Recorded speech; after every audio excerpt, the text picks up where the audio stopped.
아멘. 오늘 하나님께서 우리에게 주시는 말씀은 열왕기하 20장 12절에서 21절의 말씀입니다. 열왕기하 20장 12절에서 21절의 말씀입니다. 오늘 말씀 교독해서 읽을 때 제가 먼저 읽고 교독하시고 마지막 21절은 함께 읽겠습니다.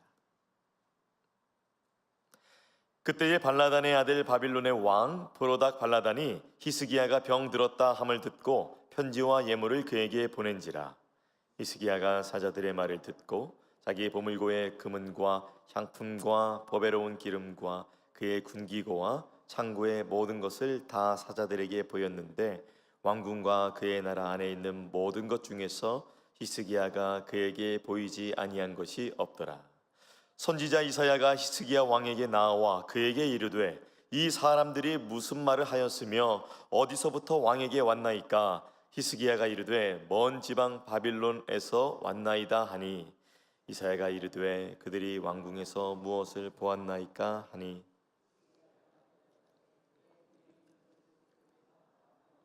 나의 창고에서 하나도 보이지 아니한 것이 없나이다 하더라. 이사야가 히스기야에게 이르되 여호와의 말씀을 들으소서. 여호와의 말씀이 날이 이르리니 왕궁의 모든 것과 왕의 조상들이 오늘까지 쌓아두었던 것이 바벨론으로 옮긴 바 되고 하나도 남지 아니할 것이요 또 왕의 몸에서 날 아들 중에서 사로잡혀 바벨론 왕궁의 환관이 되리라 하셨나이다 하니 히스기야가 이사야에게 이르되 당신이 전한 바 여호와의 말씀이 선하니이다 하고 또 이르되 만일 내가 사는 날에 태평과 진실이 있을진데 어찌 선하지 아니하리요 하리니라. 히스기야의 남은 사적과 그의 모든 업적과 저수지와 수도를 만들어 물을 성 안으로 끌어들인 일은 유다 왕 역대지략에 기록되지 아니하였느냐. 다 함께 히스기야가 그의 조상들과 함께 자고 그의 아들 므낫세가 대신하여 왕이 되니라. 아멘. 열왕기하 20장 12절부터 또 21절 말씀 중심으로 말씀 증거하겠습니다. 어제 1절부터 11절은 사망 선고를 들은 히스기야가 정말 극적으로 살아난 것을 담게 되었는데요. 오늘은 좀 아쉽게도 히스기야의 경솔한 태도와 하나님의 심판이 기록되어 있습니다. 히스기야 왕 극찬으로 시작하게 되었는데 심판으로 마치게 되었습니다. 오늘 말씀 보니 바벨론 사절단이 유다에 도착했습니다. 이에 대해서 참으로 히스기야의 반응이 놀랍습니다. 왜냐하면 참으로 어쩌면 중요하고 어느 부분은 좀 가려야 될 부분이 있는데 이 바벨론 사절단에게 보물고 무기고 모든 그런 창고 등 왕궁의 그 나라의 귀중한 모든 것을 다 공개해 버렸기 때문입니다. 이것이 나중에 이사야에게 이사야가 아니라 하나님께 부정적인 평가를 받게 되어 이사야가 나서게 된 것이죠. 히스기야 왕이 너무 요 앞만 보고 생각하는 것 같고 또 즉흥적인 부분들도 좀 엿보이게 됩니다. 이 사실 바벨론 사절단의 목적은 이제 신학자들이 바벨론 사절단들이 온 이유를 이렇게 얘기하는데요. 브로닥 발라단은 바벨론의 리더로 세력을 이제 규합하여서 아수르를 전복하려는 그런 시대적 배경이 있었는데 그때 이제 그 사절단이 히스기야의 방문 목적은 그 병문안을 명분 삼아서 또 이 아수르를 움켜쥐는 데 있어서 연합 세력으로 잘 친교하기 위해서 왔다고 보고 있습니다. 제가 12절에서 13절 말씀 읽어드립니다. 그때에 발라단의 아들 바벨론의 왕 브로닥 발라단이 히스기야가 병들었다 함을 듣고 편지와 예물을 그에게 보낸지라. 히스기야가 사자들의 말을 듣고 자기 보물고의 금은과 향품과 보배로운 기름과 그의 군기고와 창고의 모든 것을 다 사자들에게 보였는데 왕궁과 그의 나라 안에 있는 모든 것 중에서 히스기야가 그에게 보이지 아니한 것이 없더라. 당시에는 왕궁의 보물들, 무기고들을 전시해서 동맹 세력에게 좋은 인상을 주려는 것이 이제 고대 근동의 그런 정치적 행위라고 보고 있습니다. 그런데 히스기야는 이런 것들을 이렇게 조금 전시해서 보여준 것이 아니라 실제로 그러한 기밀스러운 나라의 모든 것들을 안내하면서 다 공개해 버린 것입니다. 조금이 아니라 다 한 것이죠. 오히려 동맹 세력에게 과시하는 것을 넘어서서 과하게 보여집니다. 그래서 이제 이사야가 히스기야의 행위를 듣고 어쩌면 히스기야의 행위가 있기 전에 하나님의 말씀을 먼저 들었는지도 모르겠습니다. 어쨌든 이사야가 그를 질책하게 됩니다. 14절부터 15절 말씀 제가 읽어드립니다. 선지자 이사야가 히스기야 왕에게 나와 그에게 이르되 이 사람들이 무슨 말을 하였으며 어디서부터 왕에게 왔나이까? 히스기야가 이르되 먼 지방 바벨론에서 왔나이다 하니 이사야가 이르되 그들이 왕궁에서 무엇을 보았나이까 하니 히스기야가 대답하되 내 궁에 있는 것을 그들이 다 보았나니 나의 창고에서 하나도 보이지 아니한 것이 없나이다 하더라. 이사야가 물었습니다. 이 사람들이, 이 바벨론 사절단들이 히스기야 왕에게 무슨 말을 하였습니까? 그들이 어디서 왔습니까? 여기 와서 무엇을 보았습니까? 사실 질문이지만 그러지 말아야 한다는 것을 알려주고 있는 것이죠. 이사야의 질책 앞에 히스기야는 보물고 무기고는 쏙 빼고 또 창고만 언급했습니다. 그리고 바벨론 사절단에게 무엇이라 말했는지에 대해서는 또 답하지 않았습니다. 오늘 우리는 말씀을 통해 히스기야의 부정적인 삶의 마지막 모습을 보게 됩니다. 말씀을 통해 무엇을 생각해 볼 수 있을까요? 히스기야는 처음에는 의롭다고 선하다고 극찬을 받아 시작했지만 갈수록 자신을 과시하고 자랑하는 모습을 보여주고 있습니다. 저는 말씀을 보면서 묵상하면서 참으로 성도는 자신을 과신해서는 안 된다.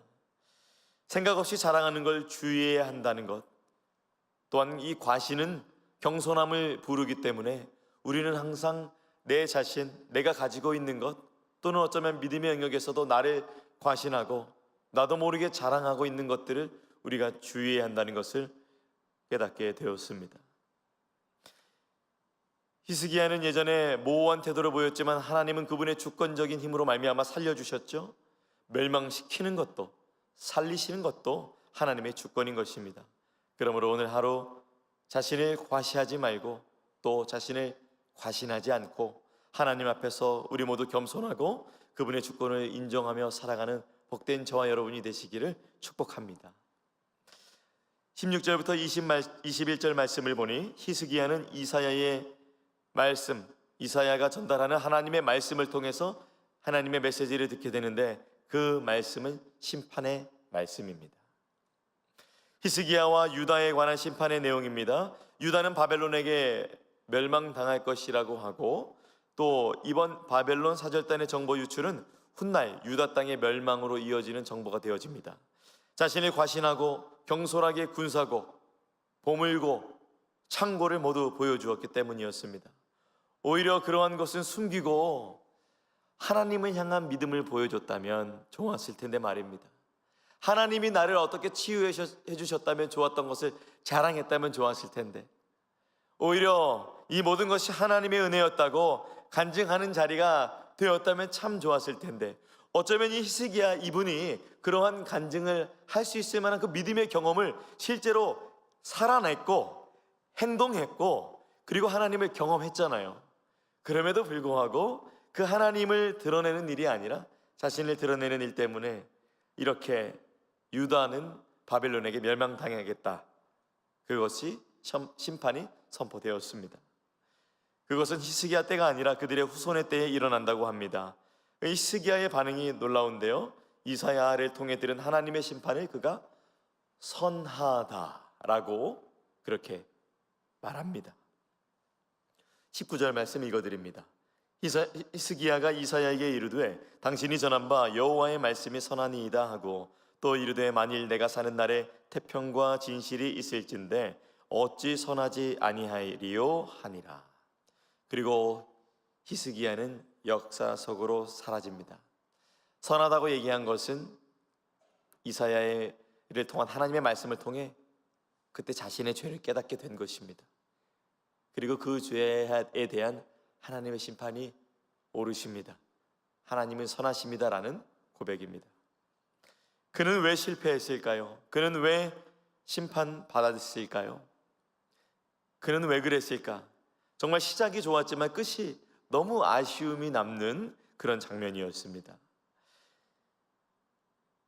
히스기야에 대한 마지막 두 구절은 그를 아주 평범하고 또 건조하게 기록하고 있습니다. 20에서 21절 말씀은 이렇게 말씀합니다. 히스기야의 남은 사적과 그의 모든 업적과 저수지와 수도를 만들어 물을 성 안으로 끌어들인 일은 유다 왕 역대 지략에 기록되지 아니하였느냐. 히스기야가 그의 조상들과 함께 자고 그의 아들 므낫세가 대신하여 왕이 되니라.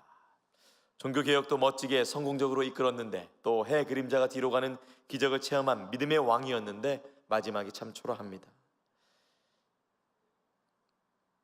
다시 한번 강조하는 것은 정말 히스기야는 하나님의 역사하심을 자랑했어야 했고 하나님의 위대하심을 자랑했어야 했고 하나님의 하나님 되심을 자랑했어야 했습니다.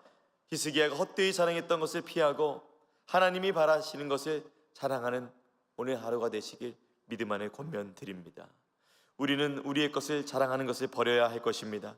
젊을수록 잘 될수록 잘할수록 자랑하고 싶은 우리 마음의 욕망, 그러나 결국 우리의 자랑은 죄악으로 이어지며 죄의 값은 사망으로 연결되잖아요. 우리가 우리를 자랑하지 않고 그렇다면 무엇을 자랑하며 살아갈 수 있을까? 바로 예수 그리스도입니다. 그분은 여러분에게 구원의 은혜를 베푸셨습니다. 죄인에서 의인으로 바꾸어 주셨습니다. 나만 자랑하고 끝날 인생을 주만 자랑하며 영원한 인생으로 바꿔주셨으며 그것을 선물로 주셨습니다. 사랑하는 여러분, 저도 이래봬도 자랑할 거 맞습니다. 아니, 제가 뭐 자랑할 게 있겠어요. 근데 자랑할 거 없는 사람도 이렇게 말씀을 통해 살펴보니까 은연중에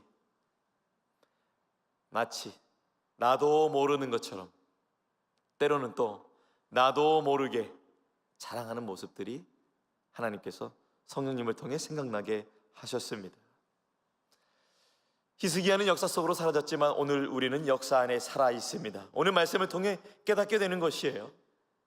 나를 자랑하지 말자. 예수만 자랑해보자. 예수만 사랑하자. 다시 무엇을 자랑하며 또 무엇을 사랑할지 결단해보는 귀한 시간 되기를 소원합니다. 얼마나 자랑할 것이 많은 시대입니까? 얼마나 자랑하고 싶은 것이 많은 우리입니까? 얼마나 자랑하고 높아지고 싶은 것이 우리의 욕망입니까? 자기 자랑을 하고 자기 사랑을 했던 고린도 교회 안의 성도들에게 하나님께서는 바울을 통해 무엇을 자랑해야 될지 알려주셨죠? 우리에게도 귀감이 되는 말씀입니다. 고린도전서 1장 30에서 31절 말씀입니다. 너희는 하나님으로부터 나서 그리스도 예수 안에 있고 예수는 하나님으로부터 나와서 우리에게 지혜와 의로움과 거룩함과 구원함이 되셨으니 기록된 바 자랑하는 자는 주 안에서 자랑하라 함과 같게 하려 함이라. 우리는 낮추고 오직 예수 그리스도를 자랑하는 하루 됩시다. 모두 그러한 복된 믿음의 길에 가시는 저와 여러분이 되시기를 예수님의 이름으로 축원합니다. 기도하겠습니다. 하나님, 우리가 많이 부족합니다. 은연중에 우리가 어쩌면 히스기야 왕처럼 자신을 과신하고 자신을 자랑하는 일을 나도 모르게 또는 나도 알게 했는지 모르겠습니다. 주여, 우리의 죄를 용서하여 주시옵소서. 우리의 입술이 나의 초점을 맞춘 것이 아니라 조금 더 주님께 초점을 맞춘 입술로 향하기를 원합니다. 한 번에 갈 수 없다면 한 걸음 한 걸음 주님께로 나아가기를 원합니다. 이 오늘 하루도 나를 자랑하는 것을 경계하고 하나님을 자랑하는 것을 추구하며 살아갈 수 있는 이 모든 우리들 주의 백성들 될 수 있도록 주여 오늘 하루도 도와주시고 인도하여 주시옵소서. 감사드리며 이 모든 것 예수님의 이름으로 기도합니다. 아멘. 하늘에 계신 우리 아버지여, 이름이 거룩히 여김을 받으시오며 나라가 임하시오며 뜻이 하늘에서 이루어진 것 같이 땅에서도 이루어지이다. 오늘 우리에게 일용할 양식을 주시옵고 우리가 우리에게 죄 지은 자를 사하여 준 것 같이 우리 죄를 사하여 주시옵고 우리를 시험에 들게 하지 마시옵고 다만 악에서 구하시옵소서. 나라와 권세와 영광이 아버지께 영원히 있사옵나이다. 아멘. 각자의 기도의 제목으로 기도하시겠습니다.